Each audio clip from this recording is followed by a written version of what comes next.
Página 1. La condición humana, por Hannah Arendt, 1958.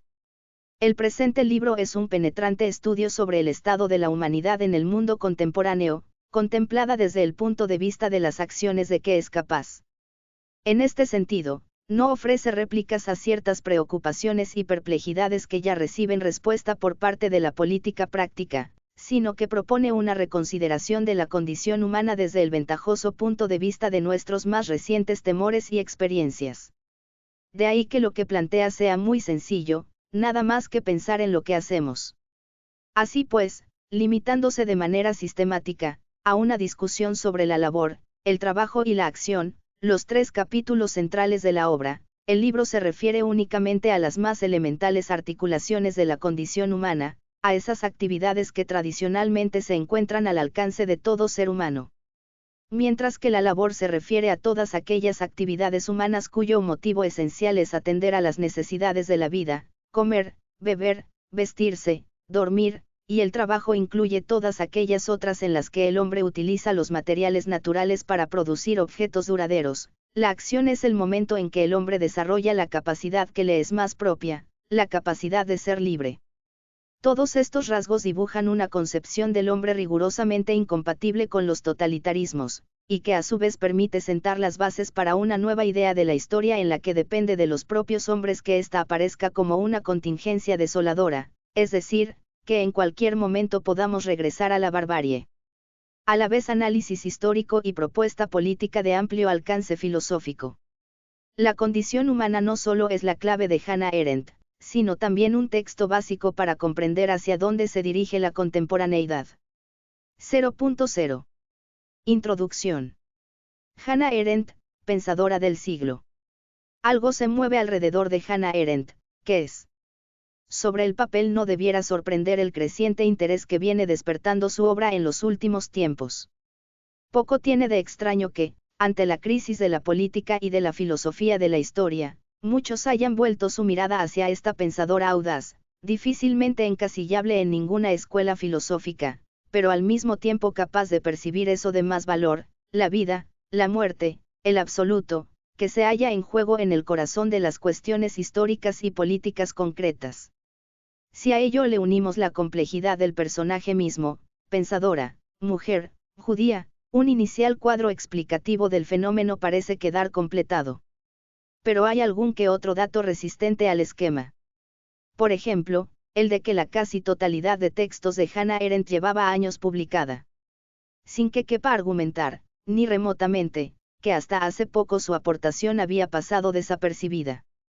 Antes, bien al contrario, recoger con pretensiones de exhaustividad las referencias de terceros a la obra de Arendt resulta una tarea proteica, prácticamente inabarcable a escala individual. Desde algún otro lugar, por tanto, habrá que dar cuenta de ese plus de actualidad por el que hemos empezado preguntándonos.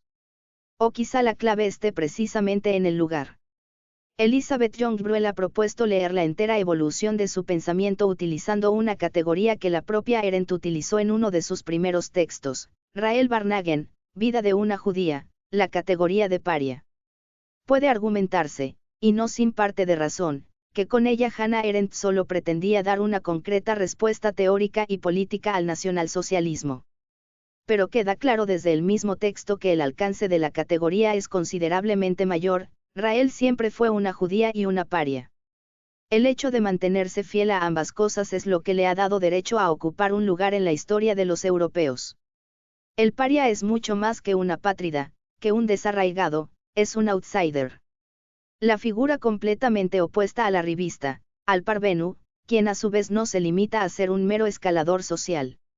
Es alguien con una pulsión tan enfermiza por asimilarse al mundo que está dispuesto a negarse a sí mismo con tal de no sentirse separado de él.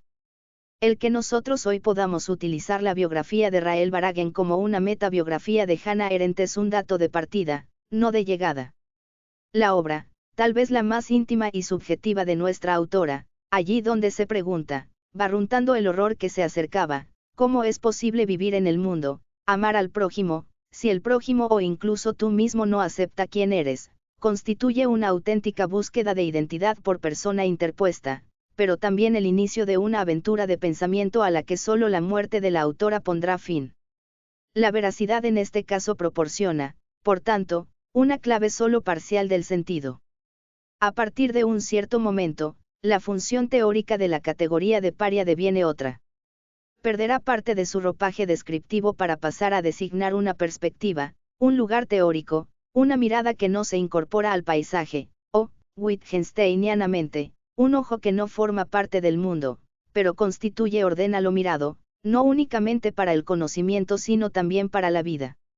De ahí que se le atribuyan tareas a la figura, que se le asigne la labor de estar alerta ante lo inesperado, la de observar cómo ocurren cosas y sucesos sin apriorismo sobre el curso y la estructura de la historia.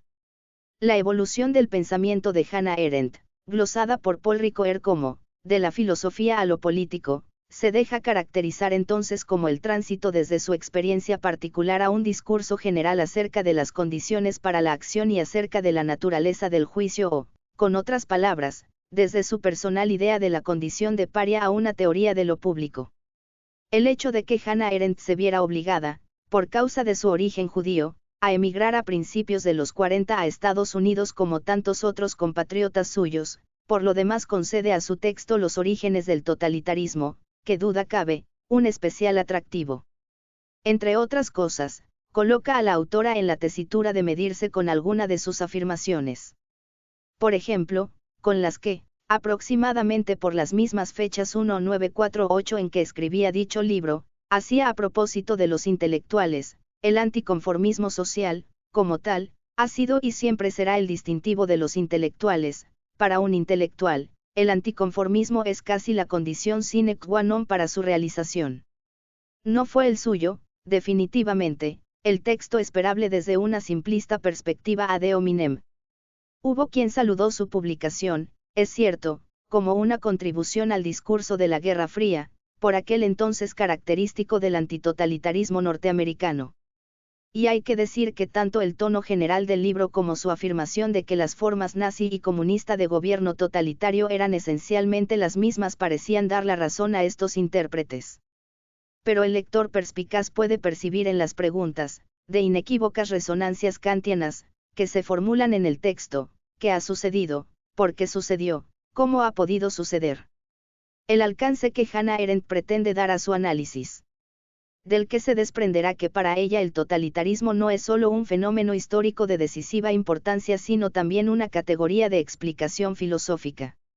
La idea, mantenida en el libro, de que el totalitarismo no es simplemente el último episodio hasta el momento en la historia de las tiranías sitúa a la autora ante el compromiso teórico de definir la novedad del gobierno totalitario.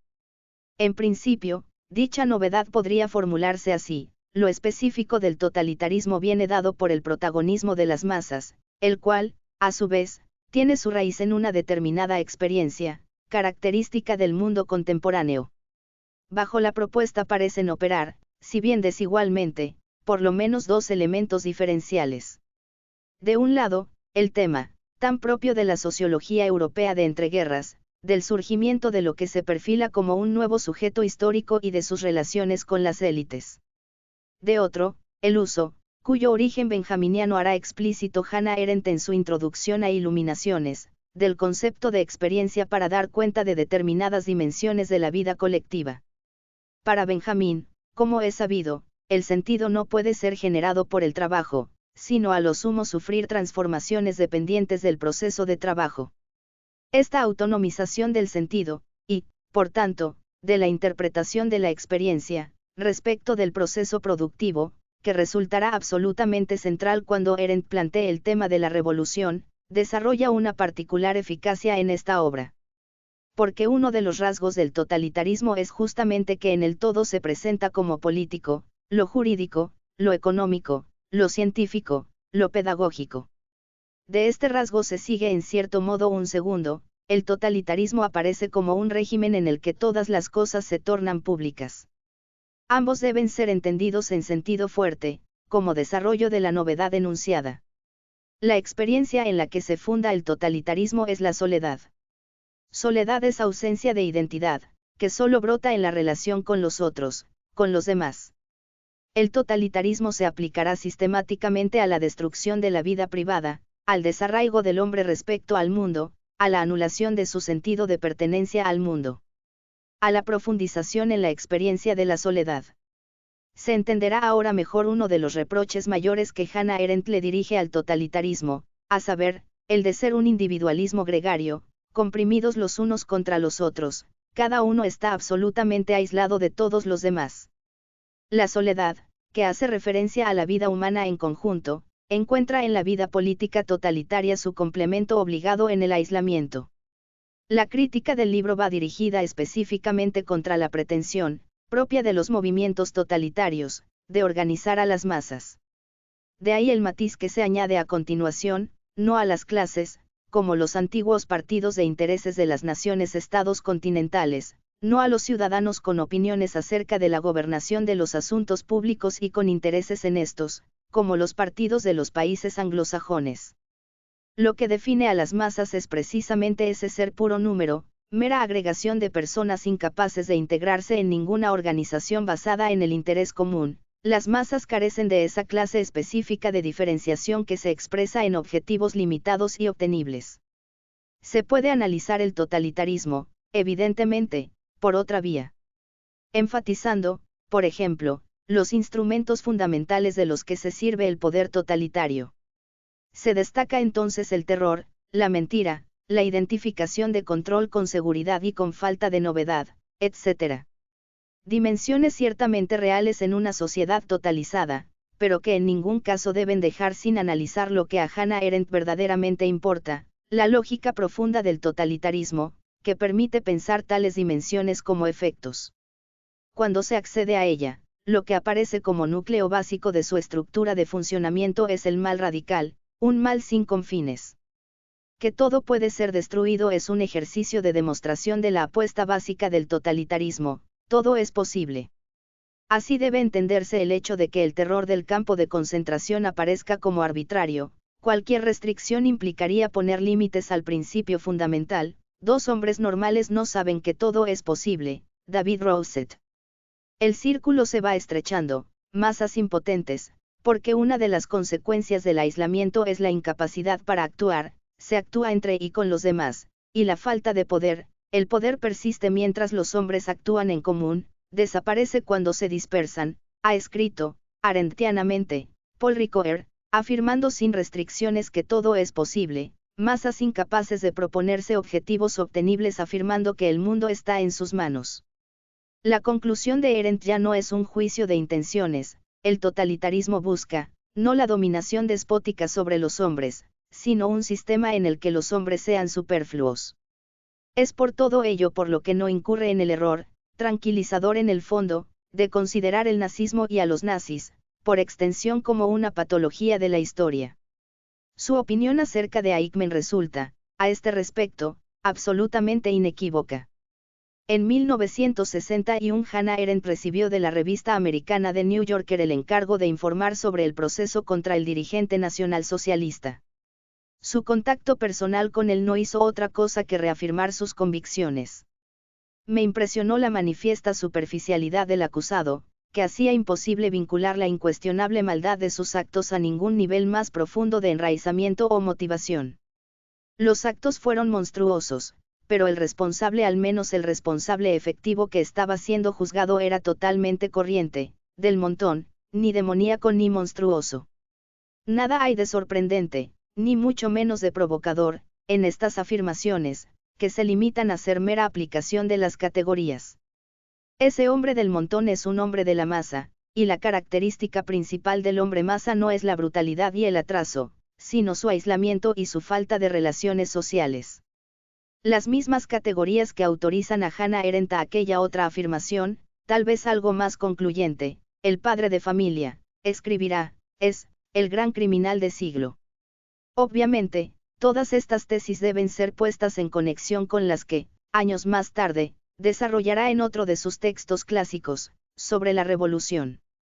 Analiza allí el fenómeno de la revolución a través del análisis de dos de ellas, una buena y otra mala, la americana y la francesa, en un modo que, según algunos, desliza preferencias ideológicas extradiscursivas, pero semejante apariencia no agota en todo caso el contenido de sus tesis, que se entienden mejor conectándolas con una idea, de raíz aristotélica, tangencialmente mencionada. La institucionalización de la libertad pública no debe quedar lestrade por los conflictos del trabajo social, y las cuestiones políticas no deben mezclarse con las cuestiones socioeconómicas.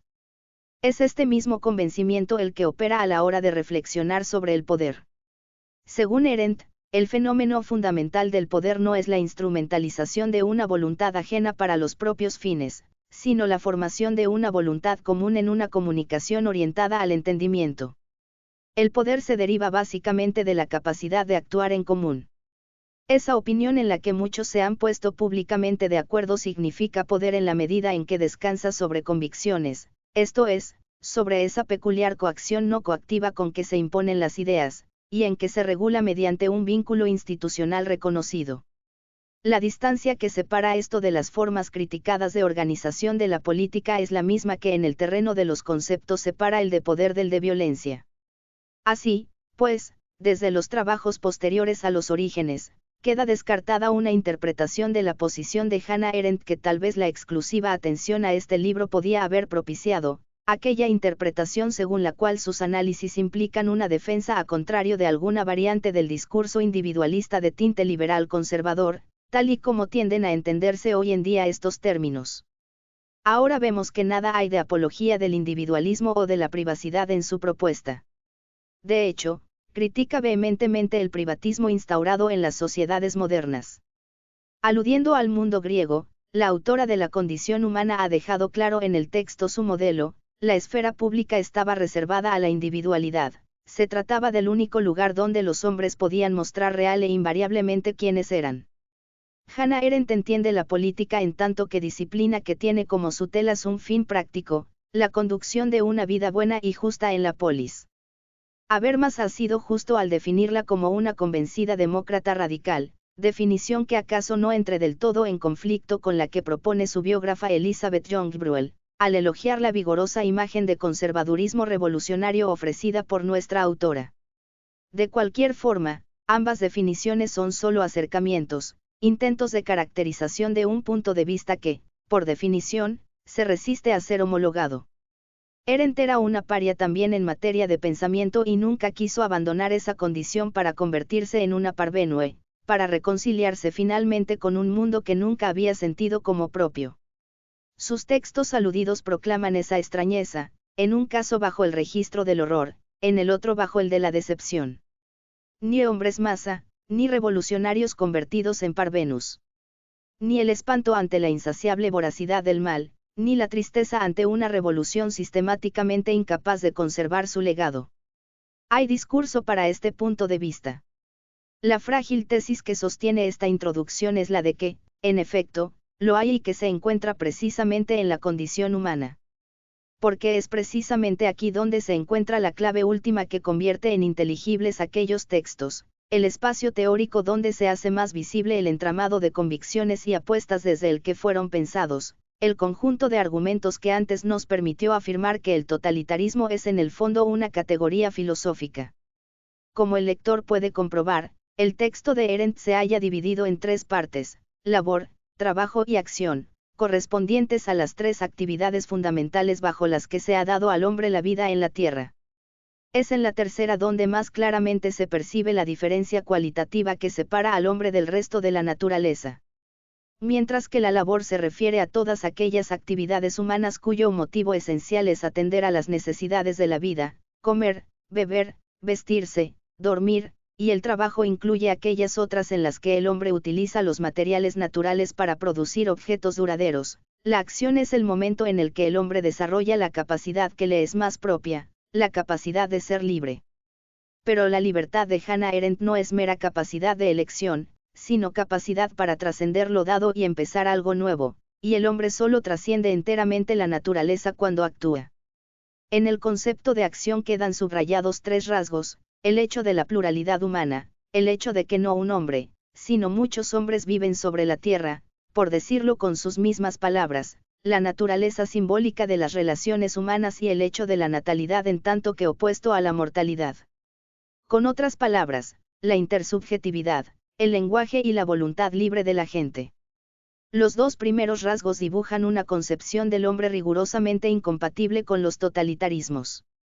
Frente a la ley de la vida o de la historia, propia de estos, Arendt propone como diferencia específica de la condición humana la libre comunicación de proyectos por parte de individuos en un espacio público donde el poder se divide entre iguales. Pero la diferencia específica remite necesariamente al hecho de la natalidad. Ella representa la capacidad de los hombres para empezar algo nuevo, para añadir algo propio al mundo, y ningún totalitarismo puede soportar esto. Morir significa separarse de la comunidad, aislarse, mientras que la natalidad simboliza, y constituye, ese acto inaugural, ese hacer aparecer por primera vez en público. Los hombres, aunque han de morir, no han nacido para eso sino para comenzar, se lee en este libro. Por eso no hay exageración en la tesis de que la lógica profunda de la sociedad totalitaria es la lógica del campo de concentración. El totalitarismo se aplica con tanta saña a suprimir la individualidad, porque con la pérdida de la individualidad se pierde también toda posible espontaneidad o capacidad para empezar algo nuevo, desaparece cualquier sombra de iniciativa en el mundo. No tiene más secreto la fascinación totalitaria por la muerte. Pero al mundo le es consustancial la novedad. Tiene el anhelo, si no de lo absolutamente otro, por lo menos de lo modestamente otro, de lo posiblemente otro. De lo humanamente otro, en suma. Si de esta perspectiva pasamos a la de la crítica de las revoluciones, habrá que decir que, por más que Habermas haya mantenido que no ve contradicción entre el enfoque de Hannah Arendt y una teoría crítica de la sociedad, lo cierto es que aquella ha extraído de su concepto de acción conclusiones directamente enfrentadas al marxismo. Ahora estamos en condiciones de entender que haya considerado dicha doctrina como una teoría del siglo XIX, la obra de Marx era una respuesta revolucionaria a aquella cuestión social, que con la mejora del nivel de vida en el siglo XX quedó paliada de manera fundamental. Sí, a pesar de ello, el pensamiento que se reclamaba de Marx parecía conservar buena parte de su originario impulso emancipatorio era porque cabalgaba a lomos de un malentendido. Algo había avanzado la escuela de Frankfurt en la clarificación del asunto, es cierto, al denunciar la reificación de la naturaleza como un campo para la explotación humana. Si Marx se saliera con la suya, el mundo entero se transformaría en un taller gigantesco, declaró Adorno. Pero Arendt había apuntado al corazón del problema al criticar la reducción del hombre a un animal laborans, y hay que decir que la distinción entre el hombre como animal laborans y como horno Faber planteada en el presente libro, Infra, cap 111 y 4, la escuela de Frankfurt nunca la realizó. Para nuestra autora, la confusión entre tecné y praxis que se ha producido en el marxismo, y la identificación consiguiente entre una acción así, mal, entendida y hacer la historia desemboca en una paradójica incapacidad para dar cuenta del devenir de los acontecimientos históricos. Frente a esto, Arendt confía en que su concepto de acción permita sentar las bases para una nueva idea de la historia. En este punto, la evocación de Benjamín resulta, de nuevo, inevitable. ¿Cómo no recordar el Angelus Naves al leer este pasaje de, sobre la humanidad en tiempos de oscuridad? Solo necesitamos mirar a nuestro alrededor para ver que estamos de pie en medio de una montaña de escombros de aquellos pilares, de las verdades más conocidas. De Benjamín toma el concepto de la historia como construcción y con él comparte la convicción de que la misión del historiador es hacer saltar por los aires el continuum histórico a fin de conquistar un espacio que le permita construirse un juicio crítico y autónomo. La voladura obliga, por lo pronto, al abandono de una cierta práctica historiográfica. De hecho, Hannah Arendt se mantuvo siempre alejada de la literatura histórica por una razón muy clara: la literatura histórica no es otra cosa, en última instancia, que justificación de lo que sucedió, o, lo que es lo mismo, historia deformada por la mano de los vencedores. No hay conocimiento histórico neutro, y eso queda explicitado desde la misnuna cita de Isaac Dinesen que sirve de lema para el capítulo sobre la acción: todas las penas pueden soportarse si las ponemos en una historia o contamos una historia sobre ellas. Historia para la vida, si se quiere decir así, pero en ningún caso para el consuelo. Comprender no significa negar lo terrible. Significa, más bien, analizar y soportar conscientemente la carga que los acontecimientos nos han legado sin, por otra parte, negar su existencia o inclinarse humildemente ante su peso, como si todo aquello que ha sucedido no pudiera haber sucedido de ninguna otra manera, cursiva, EMC. Se resisten a aceptar esto último quienes necesitan pensar que todo lo que sucede en la Tierra debe ser comprensible para el hombre. Pero Hannah Arendt no rehúye el choque con la realidad del mundo. Y es que lo que convierte insoportable la noticia de lo sucedido es precisamente el acceso al conocimiento de la auténtica naturaleza de lo real, el descubrimiento de su condición plástica e incompleta. A estas alturas debiéramos estar en condiciones de anudar los cabos que hasta aquí habían permanecido sueltos. Así, no debiera quedar resquicio alguno para interpretar la propuesta de Arendt en términos de una versión reactualizada de los viejos subjetivismos filosóficos. Es verdad que en este libro se sostiene que es a través de las historias contadas como el protagonista de las acciones quien las realiza se identifica, se reconoce y recibe lo que se denomina adecuadamente una identidad narrativa. Pero no hay que confundir esto con una especie de soberanía de la gente sobre el sentido de su acción. Precisamente la exteriorización, la objetivación lingüística en el relato viene a probar este carácter de descubrimiento con el que ante el agente aparece el significado de lo realizado por él mismo. Las historias nos revelan un actor, pero no un autor. Aquel significado solo emerge a la superficie de la narración merced al narrador, no es el actor sino el narrador quien acepta y hace la historia, afirma la autora en este libro. La identidad obtenida de tal forma por el agente es una identidad frágil, precaria, como corresponde a la naturaleza misma de las cosas. Arendt sabía, al igual que Dinesen, que la mayor trampa en la vida es la propia identidad, y por eso le escribía a Jaspers, no se fíe usted del narrador, sino de la historia. Y aún así, importa dejar en claro que el relato ni resuelve ningún problema ni domina nada de una vez para siempre. No hay conocimiento histórico neutro, por la misma razón que no existe punto de vista privilegiado. Imposible, por tanto, atribuirle a nuestra autora una concepción continuista de la historia, no en vano ha reiterado, en más de una ocasión, que la historia es un relato que no cesa de comenzar, pero que no termina jamás. Tesis como la de que la historia se vence del lado de la libertad o la de que el hombre hace la historia pueden ser asumidas siempre que se las entienda en clave de contingencia. Se percibe entonces la diferencia entre la perspectiva arendtiana y la de las filosofías de la historia posteriores a Kant, empeñadas en devolvernos un mundo sin pasado. Para Hannah Arendt, la idea de un proceso unilineal arruina la libertad de acción. No hay ley de la historia que asegure el progreso, este siglo ha proporcionado demasiados ejemplos de que en cualquier momento podemos regresar a la barbarie. Nos aboca esta incertidumbre a una idea de la historia en la que ella misma en cuanto tal aparece como una contingencia desoladora. Solo parece caber una respuesta, no necesariamente. O en positivo, depende de los propios hombres. Las revoluciones revelan la grandeza de esa posibilidad que reside en la acción. Nada más fuerte y más débil al mismo tiempo que el recién nacido. La natalidad funda simultáneamente la renovación y la contingencia radical. Las revoluciones que se han torcido, las sociedades que no han sabido estar a la altura de sus proyectos, no han incumplido el designio de Hannah Arendt. Lejos de ello, han mostrado el carácter abismático de esta apertura, el riesgo de su propio envite. Los totalitarismos han acosado a las revoluciones como la muerte acosa a la vida. Tal vez sea esto lo que hoy más nos importe retener.